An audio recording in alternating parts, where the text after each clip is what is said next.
Okay, so test case 1, when x is 7, we know that we want to return true. And now, let's say we execute this VB code, okay? And VB codes are executed portion by portion, correct? So when you execute this if statement, it will actually execute portion by portion. You will execute this portion first. Okay, so now x is 7. You will have 7, right? X is 7, now assuming that x is 7. So 7 greater or equal to 5. Right? You do this comparison, and VB will execute this portion first. The AND will execute last. Okay, this AND logical operator, VB will execute last. So this one here, what is the value for x? Still 7, so 7 less than or equal to 25. Okay, so now let's look at this condition test. S greater or equal to 5. Is it true or false? True. Okay, it's true. And then, what about this one? 7 less than or equal to 5. True or false? True. Right. So after that, finally, then you do the AND. So true and true, what do you get? Based on the truth table I show you just now. Okay, true and true, in the end, you get true. So you get a true here. So this entire condition test, the compound condition test, eventually returns true. So as a result, the attached branch is executed. So you will display valid age to play the game. So is it what you want to do?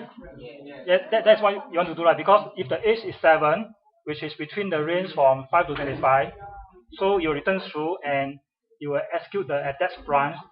As a result, you will see this message: valid age to play the game. Okay. So now test case 2.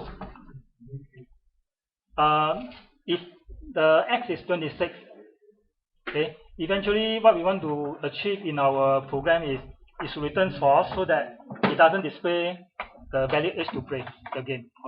So let's see, same thing. VB code execute the statement command portion by portion. So this portion will execute first. So 26 greater or equal to 5, right? Another portion is this part here. You will have 26 smaller or equal to 25. Then in between you have the AND, right? But as I mentioned just now, this logical operator will execute last. It will execute this portion and this portion first. Okay, so 26 greater or equal to 5, true or false?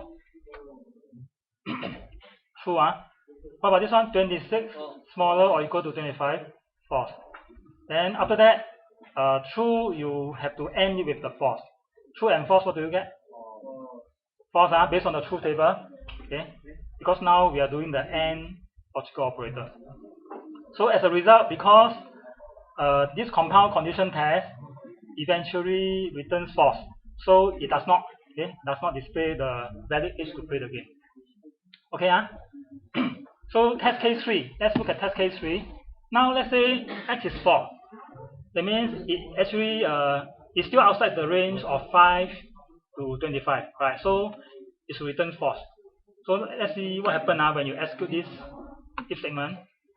X, okay, now what is the value for x? It's 4, right? This is the test case. 4 greater or equal to 5, right? Then the other side, 4 smaller or equal to 25. You have the AND. Okay, now you do this condition test. 4 greater or equal to 5.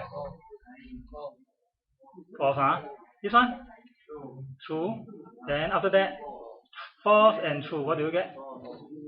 You get false. So as a result, because it's false, so it does not display this message. Okay, finally, just now we have been talking about using this if statement to test whether x is between the range from 5 to 25. Alternatively, you can write the program in this way. Okay, you can